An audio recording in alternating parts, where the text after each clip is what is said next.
Hello friends, हम वापस से आ चुके हैं एक नई वीडियो के साथ। और आज की वीडियो में आपके बहुत ही इंपॉर्टेंट क्वेश्चन वाले MPSC first year second semester भौतिक विज्ञान फिजिक्स के इंपॉर्टेंट क्वेश्चन लेके आऊँ। सभी क्वेश्चन ऑब्जेक्टिव टाइप होंगे। आपकी यूनिवर्सिटी या ऑब्जेक्टिव टाइप क्वेश्चन करा रही है, वो एमआर सीट पर करा रही है, तो आपकी वीडियो बहुत ही महत्वपूर्ण होने वाली है। इसमें वो सारे क्वेश्चन देखने को आपको मिलेंगे जो आपके एग्जाम में पूछे जा चुके हैं 2018, 19 और 20 में। जो क्वेश्चन आपके एग्जाम में जो क्वेश्चन आए थे, वो आज सारी क्वेश्चन हम इसमें लिख कर आए हैं। तो काफ़ी ज़्यादा इंपॉर्टेंट वीडियो होने वाली, वीडियो को अंत तक जरूर देखिए यदि आपकी यूनिवर्सिटी आपके एग्जाम ऑब्जेक्टिव टाइप यानी ओएमआर सीट पर करा रही है।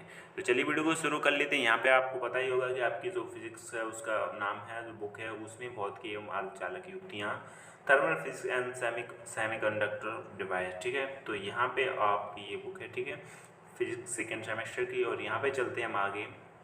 और पहला क्वेश्चन है यहाँ पे, किसी परपथ में बहने वाली धारा जो समय के साथ परिवर्तित नहीं होती है क्या कहलाती है? जो जो परपथ में बहने वाली धारा समय के साथ साथ परिवर्तित नहीं होती है, मतलब स्थायी धारा होती है। ऑप्शन नंबर यहाँ पे ए सी हो जाएगा। आगे चलते हैं नेक्स्ट क्वेश्चन। यहाँ पे क्वेश्चन नंबर 2 दिया है कि T equal R C. T यहाँ पे टाइम दिया है, समय, और इक्वल टू दिया है आर सी। आर यहाँ पे क्या है? आर यहाँ पे प्रतिरोध है, जबकि सी यहाँ पे धारता है। तो यहाँ पे आर का मात्रक होता है आपका ओम, और जबकि आपकी धारता का मात्रक होता है फैराडे यानी फैरड। तो यहाँ पे ऑप्शन नंबर इसका राइट आंसर हो जाएगा यहाँ पे ए, ओम इंटू फैराडे, यानी कि टी इक्वल टू आपको दिया है आर और सी, तो यहाँ पे इसका मात्रक हो जाएगा ओम इंटू फैराडे। आगे चलते नेक्स्ट क्वेश्चन यहाँ पे दिया है क्वेश्चन नंबर 3। यहाँ पूछा है कि एलसीआर परपथ के दोलनीय होने के लिए क्या कंडीशन, क्या प्रतिबंध है, यहाँ पे ये पूछा है। तो ध्यान से देखना यहाँ पे जो एल आपका क्या है, यहाँ पे देखना एल प्रेरकत्व है किसी परपथ में, ठीक है। परपथ किसी प्रेरकत्व का एक कोना सिरा मान सकते हैं यहाँ पे एल, ठीक है। यहाँ पे दिया है सी आपकी, मैंने अभी बताई धारता है, आर यहाँ पे प्रतिरोध आपका दिया है। और जब इनको किसी एक परपथ में श्रेणी क्रम में जोड़ दिया जाता है और इसके साथ कोई प्रत्यावर्ती धारा स्रोत जोड़ दिया जाता है, तो उस कंडीशन में से शॉर्ट में बोलते हैं एल सी आर परिपथ, ठीक है। तो एल सी आर परिपथ के दोलनीय होने के लिए क्या कंडीशन है, यहाँ पे ऑप्शन नंबर आप देखेंगे आर जो प्रतिरोध है आपका, वो इज लेस देन होगा 2√L/C। ऑप्शन नंबर यहाँ पे याद रखना, ऑप्शन नंबर यहाँ पे ए सी हो जाएगा। यहाँ पर भी आप देखेंगे 2018 में ही पूछा गया क्वेश्चन। आगे चलते क्वेश्चन नंबर 4 देख लेते हैं। यहाँ पे क्वेश्चन नंबर 4 कह रहा है कि यदि किसी श्रेणी एल सी आर परपथ में 1/L/C इक्वल टू R²/4L² हो तो परपथ कैसा होगा? परपथ होगा क्रांतिक अवमंदित, ठीक है। ऑप्शन नंबर यहाँ पे बी सी हो जाएगा, क्रांतिक अवमंदित। आगे चलते हैं नेक्स्ट क्वेश्चन देख लेते हैं। क्वेश्चन नंबर 5 यहाँ पूछा है कि मैक्सवेल सेतु का प्रयोग निम्न में किसके मापन के लिए किया जाता है? तो मैक्सवेल सेतु का जो प्रयोग प्रेरकत्व के मापन के लिए किया जाता है। ऑप्शन नंबर यहाँ पे ए सी हो जाएगा। ये भी देखेंगे 2018 में क्वेश्चन ये पूछा गया है।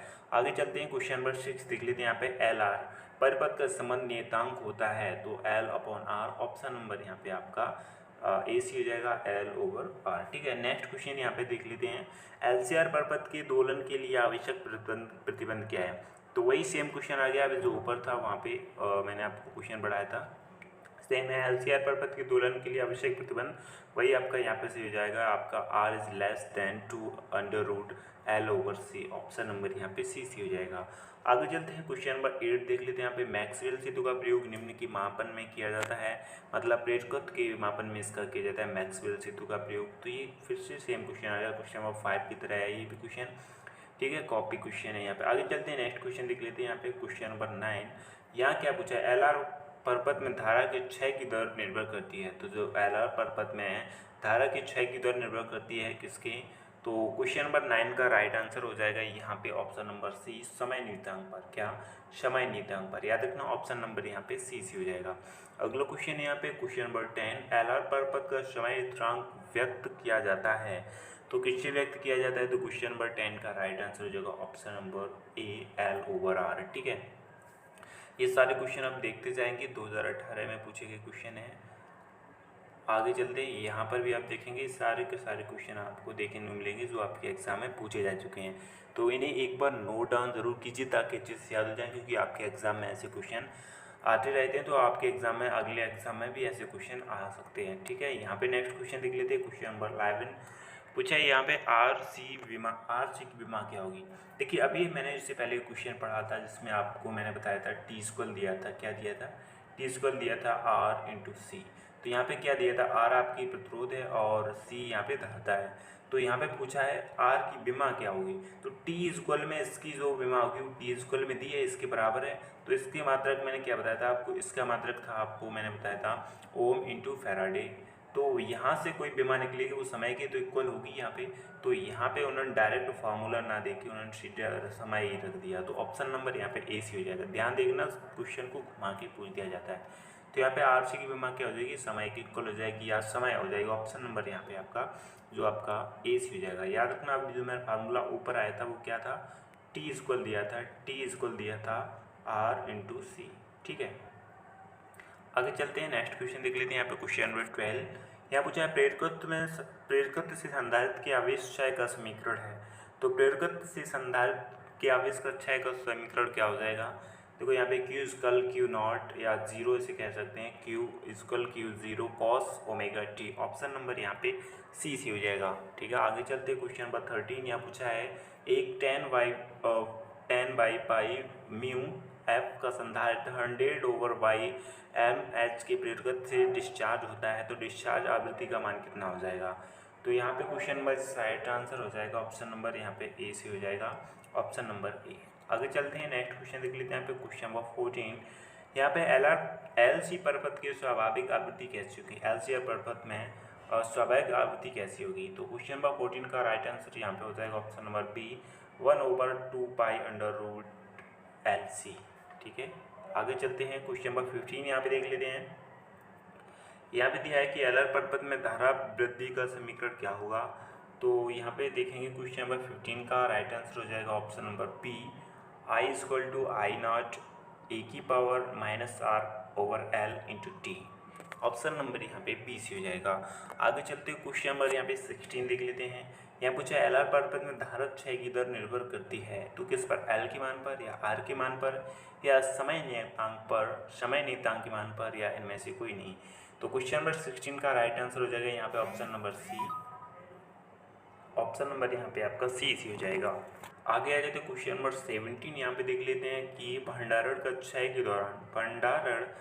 या क्षय के दौरान परिपथ कहा जाता है। तो परिपथ स्थिर अवस्था में या क्षणिक अवस्था में या ए बी दोनों स्थितियों में, या ऑप्शन नंबर यहाँ पे डी सी हो जाएगा, इनमें से कोई नहीं। ये सारे क्वेश्चन आप देखेंगे तो 2020 में आए हुए क्वेश्चन है, यहाँ पे ये 19 में जाके बाकी सारे क्वेश्चन आप यहाँ पे देखेंगे 2019-20 ही में लगभग आए हुए हैं। तो काफ़ी ज़्यादा इंपॉर्टेंट हो जाते हैं ये क्वेश्चन, आप इन्हें ज़रूर नोट डाउन करके याद कर लें, क्योंकि आपके ऐसे एग्जाम में क्वेश्चन जरूर आएंगे। ठीक है, आगे देख लेते हैं। यहाँ पे मैंने क्वेश्चन आपको बताया कि भंडारण या क्षय के दौरान परिपथ कहा जाता है स्थिर अवस्था या क्षणिक अवस्था या ए बी दोनों या इनमें से कोई नहीं। तो क्वेश्चन नंबर 7 का राइट आंसर हो जाएगा ऑप्शन नंबर बी क्षणिक अवस्था। नेक्स्ट क्वेश्चन देख लेते हैं। क्वेश्चन नंबर 18 एक 0.1 म्यू एफ वाले संधारित्र को 2 मेगा ओम के प्रतिरोध से डिस्चार्ज किया जाता है, यह समय नियतांक होगा। तो यहाँ पे कितना समय नियतांक होगा, ऐसा क्वेश्चन पूछा गया है। तो इस कंडीशन में क्वेश्चन नंबर 18 का राइट आंसर हो जाएगा यहाँ पे 2 सेकंड, ऑप्शन नंबर यहाँ पे आपका सी सी हो जाएगा। आगे चलते हैं, क्वेश्चन नंबर 19 मैक्सवेल सेतु का प्रयोग निम्न का मान ज्ञात करने के हेतु प्रयुक्त होता है। तो निम्नलिखित में से किसका मान ज्ञात करने के लिए इसका प्रयुक्त होता है, मैक्सवेल सेतु। तो ये क्वेश्चन अभी आ चुका है, 2 बार ऐसा क्वेश्चन आया, बदल के आया है। ठीक है, तो इस क्वेश्चन का राइट आंसर हो जाएगा यहाँ पे ऑप्शन नंबर ए प्रेरकत्व के कारण। ठीक है, ऑप्शन नंबर ए। आगे चलते हैं, नेक्स्ट क्वेश्चन देख लेते हैं। यहाँ पे क्वेश्चन नंबर 20 शेयरिंग ब्रिज का प्रयोग निम्न का मान प्राप्त करने के लिए किया जाता है, यानी कि शेयरिंग ब्रिज का प्रयोग किसके मान को प्राप्त करने के लिए किया जाता है। तो क्वेश्चन नंबर 20 का यहाँ पे राइट आंसर हो जाएगा धारिता, ऑप्शन नंबर है यहाँ पे आपका बी सी हो जाएगा। आगे रहते क्वेश्चन नंबर 21 पर यहाँ पूछा है कि बैलिस्टिक गैल्वेनोमीटर का प्रयोग किससे मापने के लिए होता है। तो क्वेश्चन नंबर 21 का यहाँ पे क्या आंसर हो जाएगा, धारा या धारिता या आवेश या विभवांतर। तो क्वेश्चन नंबर 21 का राइट आंसर हो जाएगा आवेश, ऑप्शन नंबर यहाँ पे सी हो जाएगा। आगे चलते हैं, क्वेश्चन नंबर यहाँ पे 22 देख लेते हैं। एलसीआर परपथ में ऊर्जा संरक्षण होता है केवल एल में, केवल सी में या केवल आर में। यहाँ पे एल मैंने पहले बताया, आर आपका प्रेरकत्व है किसी एक कोर को जो आपके किसी श्रेणी में छोड़ दिए जाते हैं, इनको यहाँ पे सी है आपका धारता और आर है आपका प्रतिरोध। तो यहाँ पे इनमें से यह सभी हैं। तो यहाँ पे एलसीआर प्रश्न सरल होता है, किन किन का ऐसा क्वेश्चन पूछा गया है। तो इस क्वेश्चन का क्या राइट आंसर हो जाएगा यहाँ पे केवल आर का यानी प्रतिरोध का। ऑप्शन नंबर यहाँ पे आपका सी हो जाएगा। आगे चलते हैं, नेक्स्ट क्वेश्चन देख लेते हैं। यहाँ पे क्वेश्चन नंबर 23 यहाँ पे दिया है मैक्सवेल सेतु का प्रयोग निम्न को ज्ञात करने के लिए होता है। तो ये क्वेश्चन कई बार यहाँ पे आए हुए, यहाँ पे सभी क्वेश्चन देखेंगे आपके अलग अलग एग्जाम में पूछे गए हैं। ये क्वेश्चन कई बार पूछा गया है कि मैक्सवेल सेतु का प्रयोग किसके मान को ज्ञात करने के लिए किया है, मैक्सवेल का सेतु। तो याद रखना प्रेरकत्व होता है ऑप्शन नंबर ए। आप इसे रट ही लीजिए, अभी आपको याद भी हो गया होगा क्योंकि ये क्वेश्चन 3 बार पूछा गया है, चौथी बार यहाँ पे आया है। इसके बाद आगे आए थे क्वेश्चन नंबर 24 पर। यहाँ पूछा है मापन हेतु वीन के सेतु का प्रयोग किया जाता है। मापन हेतु वीन के सेतु का प्रयोग किया जाता है किसमें, तो यहाँ पे आप देख लेते हैं आगे ऑप्शन को।